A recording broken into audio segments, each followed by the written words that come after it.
Hello, everyone, and welcome to another episode of Trek Canon, Bootleg Edition.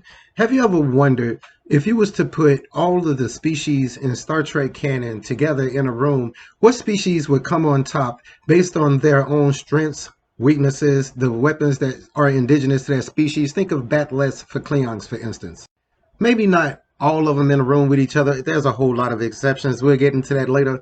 But if we was to make a top 10 list of species in Star Trek that would be the best hand-to-hand fighters in Star Trek canon, based solely on, like I said, their strengths, weaknesses, their skills, their mentalities, their weapons that make part of who they are, them, what would that list look like? And being the person of canon that I am, who is better to make a list like this? So let's start. So I had to have a baseline for this list, right? And so I decided to use humans as a baseline. I'm not talking about people like Kirk and Cisco. Fighting somebody like Kirk will turn you into a Daha Master, and fighting Cisco is just out of the question because the dude is simply a demigod.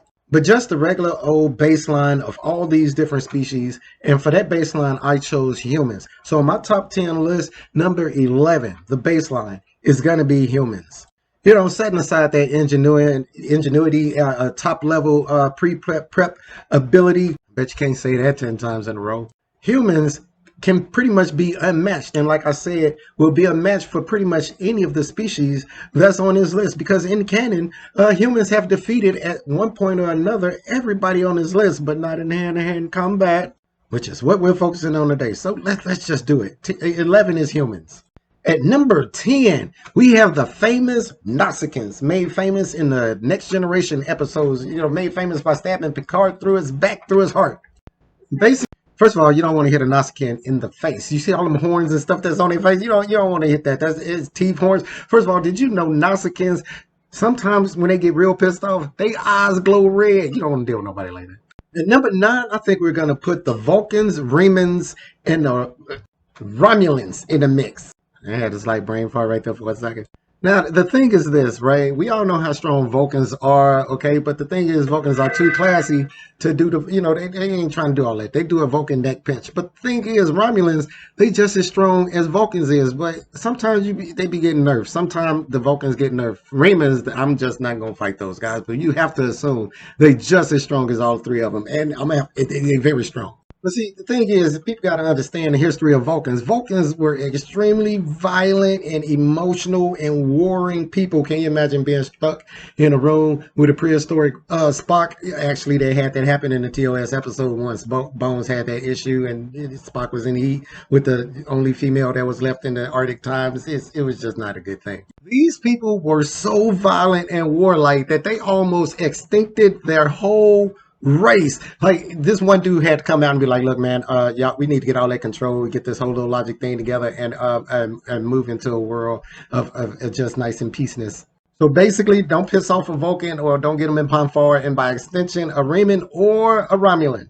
And number 8, I know a lot of people going to be surprised, but like I said, there's a lot of species in Star Trek that you really don't want to tangle with. Number 8, we're going to have the Jem'Hadar. Yes, the foot soldiers of the Dominion itself. Look, let me tell you something about the Jem'Hadar, because this is the thing. It's going to be some people that's going to be like, wait a minute, Jem'Hadar could beat up the Klingon. No.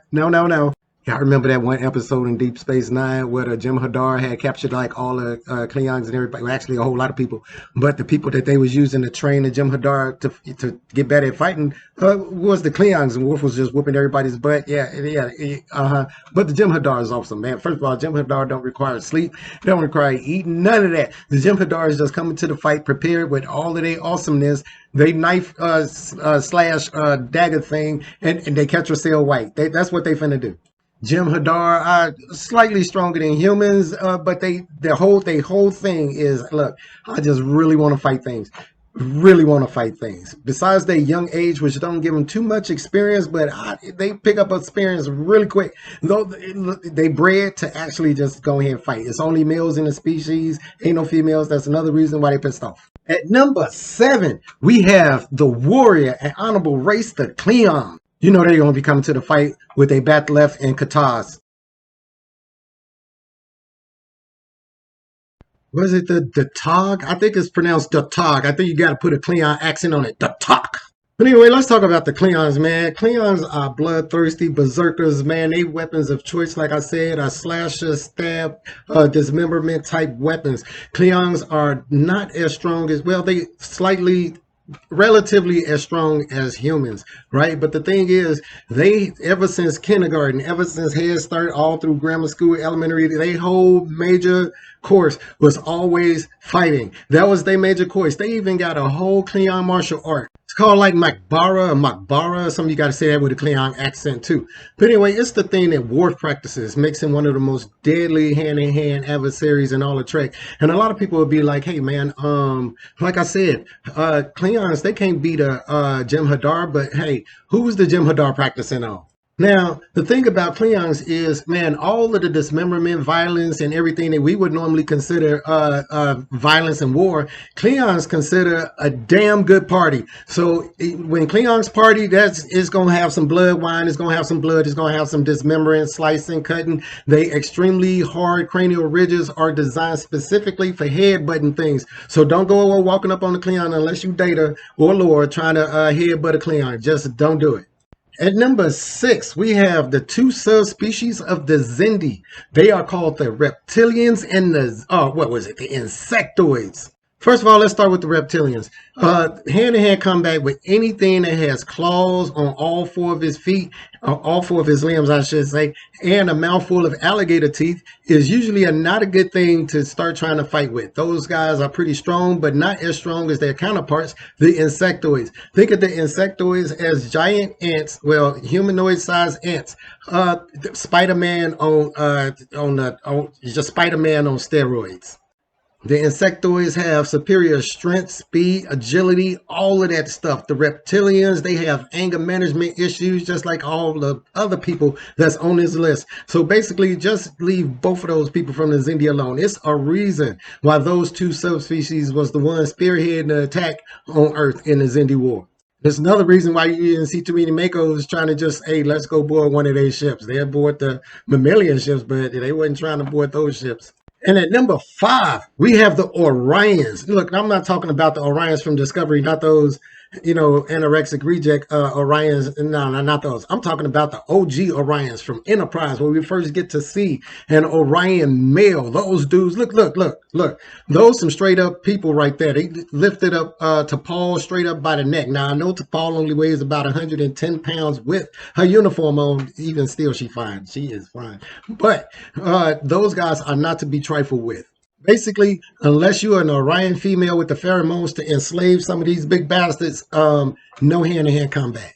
At number 4, we have the Gorn. Of course, we're going to have the Gorn on this list. And we're going to have all 3 stages of the Gorn. I'm talking about all the way from the little baby Gorn, all the way up to the little xenomorph raptor Gorns, all the way up to the Gorns in the TOS, the full-size adult, slow-ass tank Gorn. Look, all of the Gorn are evil in any of their incarnations. Whether they super fast running around hiding through things like I said, a xenomorph, or they picking up big old gigantic boulders, throwing them at people standing on cliffs, or almost tanking pretty much any type of blunt, straight weaponry, anything that you could throw at them.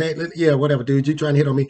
They have outstandingly superior strength, extremely superior endurance. One Gorn took out a whole base of Starfleet people all by itself. Look, do not fight the Gorn. They lay babies in you. They eat you too. Don't fight the Gorn. Now, this is going to be a little controversial from what I just said about the Gorn, but at number 3, I'm going to have to put the Predator. I'm sorry, I always get them confused. The Hirogen Hunters. I'm not talking about those little Hirogens. You got the little Hirogen dudes, but you got the Hirogen Hunters, the ones that Tony Todd played, the ones that was sitting up there trying to fight species 8472, just straight up, look, I'm going to hunt species 8472. I think that's the only people in all of Star Trek who decided, I'm going to hunt species 8472. The Borg was running from species 8472. Look, the Hirogen Hunters, basically what they do is they say, hey, listen, I'm going to go find some prey. I'm going to go find that prey. I'm going to liquefy it, drink its remains. Yes, I said drink its remains. And I'm going to use their bones as displays and as weapons. I have an outspeed exoskeleton power suit, and that's what I'm going to do. My weapons are awesome. I have energy weapons. I have bladed weapons. I have traps. I'm a skilled hunter, man. My senses are top notch at tracking, man, just like Cleon's. Look, but I'm strong as all outdoors. Look, a Heroic Hunter picked up Tuvok and 7 to 9 by the throat. Like, y'all ain't nothing. Like, and these dudes are big. They big like Orions. Look, don't mess with these guys. Don't mess with these guys. And yes, I do think that they can handle a Gorn. At number 2, we have the Taurians. Look, let me tell you something about the Taurians. First of all, they've only appeared in Star Trek canon one time, to my knowledge, right? And I got good knowledge when it comes to Star Trek canon. But you'll remember these guys as the big feets that was hanging out on the planet attacking the Galileo 7. Actually, I think the name of the original series episode was Galileo 7. These dudes are gigantic, like I said, gigantic bigopithecus, and these guys are not cuddly by any means. They look like 9-foot tall Neanderthal teddy bears that's just pissed off. Their spears are the size of small tree trunks. Look. Do not get hit by one of these spears, because you are not pulling it out talking about some I'm living. No, you got hit by a tree trunk. They have special abilities, are pounding on pretty much everything with boulders to solve their problems. They hit people with tree trunks if you're trying to be at a distance and try to taunt them like that. They are extremely strong and they are extremely durable. I mean, like, they can take the electrical output of a whole shuttlecraft and then get back up and continue to use their decision makers. Like I said, the big old boulders. Do not try to tussle with these guys at all. Just straight up leave them alone. That's why nobody ever went back down to that planet. Gigantic killer teddy bears. Look, that's what they are. Just gigantic killer teddy bears / cavemen Neanderthal troglodytes. And at number 1, I know y'all knew it was coming, is species 8472. Look, let me tell you something about species 8472. First of all, I think the species 8472 had a big old misunderstanding when it came to our reality, our little dimension thing. Anyway, because of how the board came over to their house talking about hey, we're going to simulate y'all. But then there's some that say species 8472 is violent anyway. That's why they was the only species in their dimension, which literally means they went through their whole entire universe reality, pissed off whooping every other species in their galaxy. That's literally what that means. Then they decided to come over to our reality as a retribution for the Borg coming over there and just proceed to whoop the Borg in space. Oh yeah, get on their ship, one of them, and decide to make a whole monument, weird statue pile thing of Borg parts. Do you know how hard it is to go ripping Borg limb from limb and setting them, got to get the time still to set them up in that whole little piece of artistic work that the species 8472 did? That's dedication. Look, these things are 3-legged, 2 arms. If they hit you with their claws, you think that's it. No, you ain't getting away. You getting eaten alive by their cells. There's absolutely no cure, remedy for it, nothing. You just alive, dying, and eaten alive. You can't get knocked out, put into a coma, no pain medicines, nothing. These dudes are extremely strong. They're super fast. They rip through metal, all of that, so they care nothing about you. Do not try to fight these guys. Do not try to approach these guys. Even the Heroic Hunters had to wait till this thing got left behind, starved out, damaged, lost their ship. Basically, this thing was on 30%. They hunting a 30% at 30% species 8472, and you see the problems that they was having with that. Look, do not go hand in hand with the species 8472 at all.